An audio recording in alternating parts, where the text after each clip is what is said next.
You'll often hear people talk about genetics, growing conditions, or the cultivation method they use to grow the biggest, most prolific yields. But none of that matters without a solid foundation, the substrate. When growers talk about substrate, they're referring to the hydrated material that provides nutrients and physical support mushrooms need in order to grow properly. In other words, mushroom food. This includes everything from grain, hardwood, cereal straw, manure, compost, and coffee waste. Just like humans, the food fungi consume has a big impact on their health, influencing not only their growth and fruiting, but also the production of beneficial and medicinal compounds within the mushroom. So today, we're diving into the fascinating world of mushroom substrates and why they're key to having a successful grow.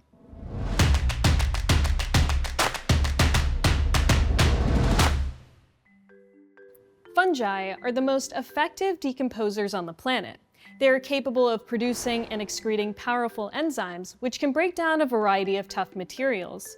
Scientists have developed strains of fungi that are even capable of breaking down certain types of plastic, and some species have been investigated for their ability to break down other chemical pollutants, such as pesticides, crude oil, and some synthetic oils.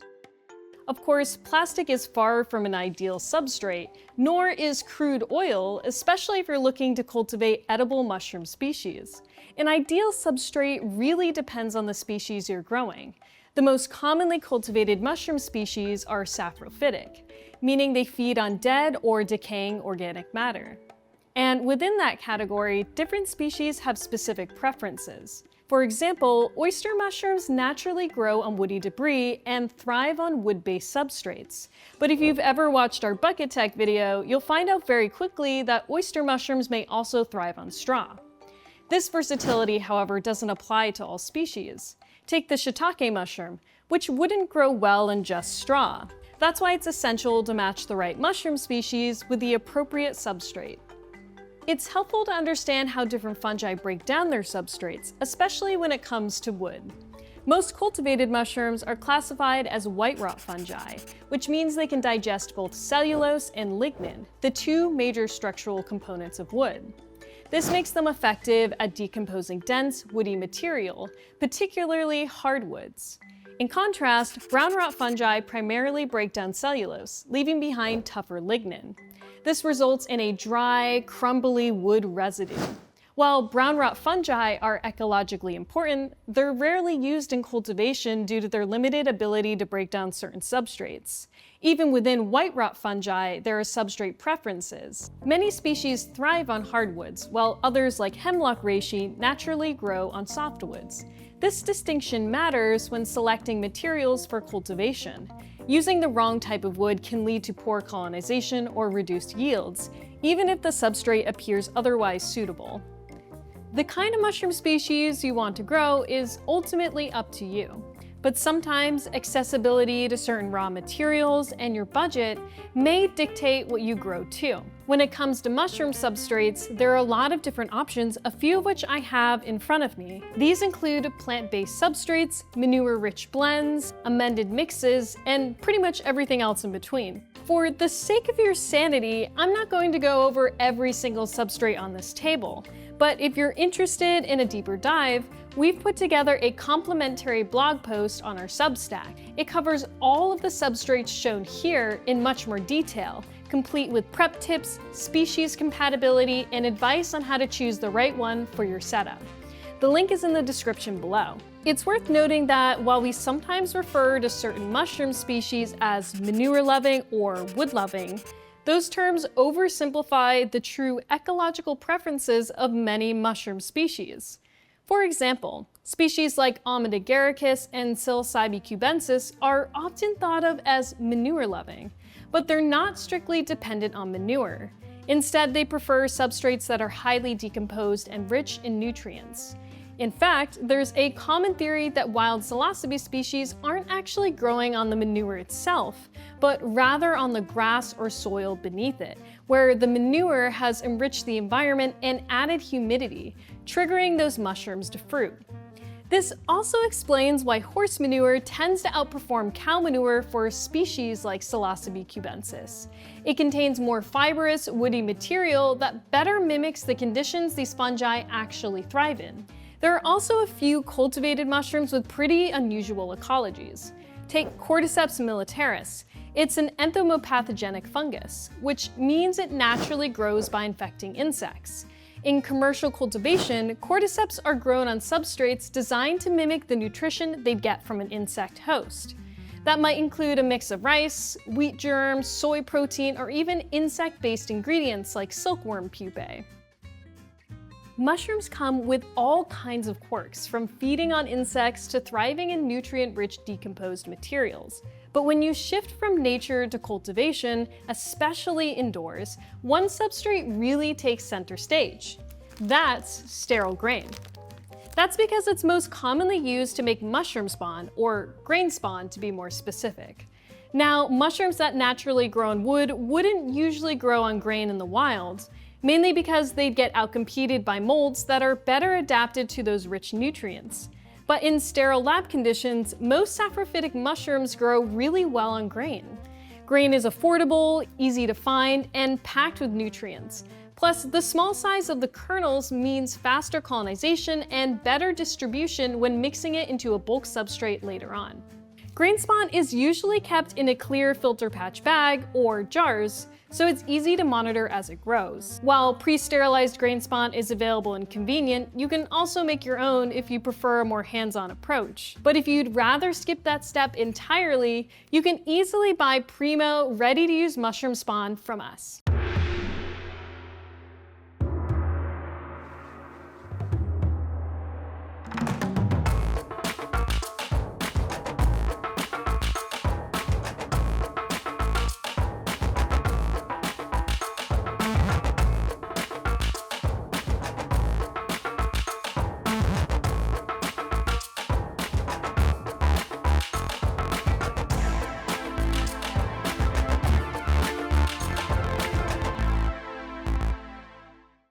Now that you're familiar with some of the most popular substrate materials, it's just as important to understand what makes a good substrate. You can grow mushrooms on straw, but if it isn't properly hydrated, your mushrooms won't grow. In that sense, it's a lot like gardening. Just like tomato plants won't thrive in dry, nutrient-poor soil, mushrooms need the right nutrients and hydration level in their substrate to grow successfully. The most important components of a good substrate include a carbon source, which provides the primary energy for mycelial growth, nitrogen content, essential for protein synthesis and cell development. For example, in the wild, many wood-loving fungi face nitrogen limitations and have evolved complex methods to extract extra nitrogen from the soil, or even trap nematodes and small insects to supplement their needs. In cultivation, adding nitrogen to woody substrates can boost growth and yields. The next component is mineral profile, including trace elements that support key metabolic processes. Aeration, meaning the substrate should not be compact and dense. Mushrooms, like us, need oxygen to breathe. If the substrate is too packed or waterlogged, it can become anaerobic or oxygen-starved, favoring bacteria growth and inhibiting mycelium. Next is moisture content, typically between 50% and 75%, depending on the material and species. Essentially, too dry equals no growth, too wet equals risk of contamination. And of course, sterile technique. While not a biological component of the substrate, sterile technique is absolutely essential, especially when working with high nutrient materials like grain or supplemented sawdust. These substrates are incredibly attractive not just to mushrooms, but also to bacteria and competing fungi. If you don't properly sterilize or pasteurize your materials and handle them in a clean environment, contaminants can outcompete your desired species. This is why indoor cultivators often work in front of flow hoods or still air boxes and use pressure sterilization for certain substrates. All of these components work together to create a balanced substrate. Some nutrients are naturally present in the material you choose, while others may need to be supplemented to meet the nutritional needs of the mushroom species you're working with. Also, moisture content is not always inherent. As a cultivator, you typically need to add water to your substrate to reach a proper moisture level so your mycelium doesn't dry out. This isn't the case if you're working with pre-made substrates, but it does matter if you're working with mushrooms in the garden or making your own substrates for indoor cultivation. In addition, not all substrates are created equal. You want to make sure that you are working with a clean substrate.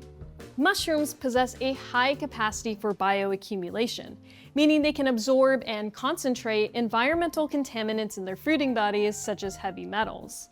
You can probably see where I'm going here. Consuming mushrooms on contaminated substrates is generally not recommended. Just make sure you are sourcing your substrate material from a trusted source.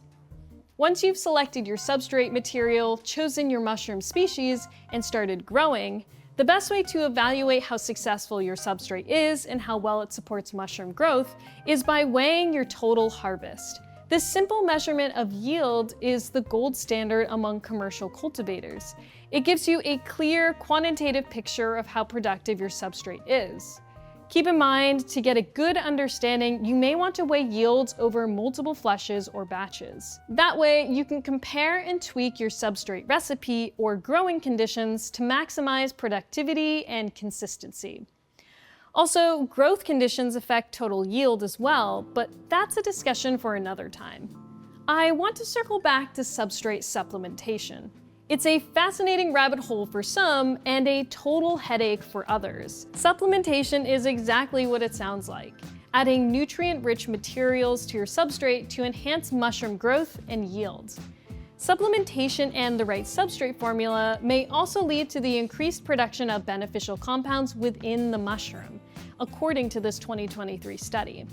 This study looked at how different materials used for growing mushrooms, like barley and oat straw, beech wood shavings, coffee residue, and rice bark, affect the nutritional value and health benefits of two common types of mushrooms: Pleurotus, oyster and king oyster mushrooms, and agaricus, button and almond mushrooms. Researchers found that using these alternative materials, which are often agricultural waste products, improve the mushroom's antioxidant activity and nutritional content compared to the standard wheat straw substrate. Specifically, the study found that the mushrooms grown on these new substrates had higher levels of beneficial compounds like polysaccharides, proteins, healthy fats, and antioxidants. The reason behind supplementation is fairly simple. In the wild, mushrooms don't usually grow in sterile piles of just one material. They thrive in complex dynamic ecosystems such as rotting logs mixed with leaves, animal droppings layered into the forest floor, or nutrient-rich compost heaps where dozens of organic materials are breaking down together. This diversity provides a wide range of nutrients, not just carbon for energy, but also nitrogen, trace minerals, and organic compounds that support everything from enzyme production to cell structure. When we cultivate mushrooms indoors or in controlled environments, we're trying to recreate that rich complexity, but in a way that's repeatable and efficient. By adding materials that are high in nitrogen, protein, and micronutrients, we're essentially mimicking the nutrient diversity found in nature. This helps support faster colonization, stronger mycelial networks, and ultimately more vigorous fruiting. You can think of a supplemented substrate as a supercharged version of what a mushroom might encounter in the wild. There's also such a thing as too much nutrition. While some species like Psilocybe cubensis thrive in nitrogen-rich environments like pure grain, most mushrooms don't. High nitrogen substrates can lead to irregular or misshapen fruiting bodies, poor yields, or stalled growth. This is particularly evident if you've ever tried to grow mushrooms on just grain. Every species has its own nutritional tolerance, and over-supplementing can be just as problematic as under-supplementing. If you're just starting out, working with pre-pasteurized unsupplemented substrates like CBG, or trying out methods like BagTech, is a great way to learn the basics and lower the risk of contamination if you're growing mushrooms indoors. If you're growing mushrooms outdoors, supplementation still plays a role, but the dynamics are a bit different. Adding too many nutrients, especially in the form of high nitrogen materials, can attract pests like insects and rodents, or competing fungi. but moderate supplementation can still help improve colonization and fruiting. For example, species like winecap, Strophoria rugosa annulata, or agaricus species often benefit from the additional nutrition found in things like aged manure or compost. It's also worth noting that increasing the spawn rate, using more colonized grain or sawdust to inoculate your substrate, is sometimes considered a form of supplementation. While it doesn't change the substrate's nutritional makeup, it gives your mycelium a stronger foothold from which to start. So, whether you're just getting started or looking to refine your technique, understanding substrates and how to optimize them is one of the most powerful tools you have as a cultivator. From choosing the right material to deciding whether or not to supplement, every choice you make impacts your mushroom's health, yield, and even their nutritional profile. If you found this video helpful, we've got plenty more like it, covering everything from indoor and outdoor cultivation techniques to mushroom culture and news. You can check those out right here on our channel. And if you want to keep learning with us, it would be a huge help if you subscribed and hit the notification bell. It lets us know you're enjoying the content and helps us bring practical, expert-led mycology videos straight to your feed. Thanks for watching and happy growing!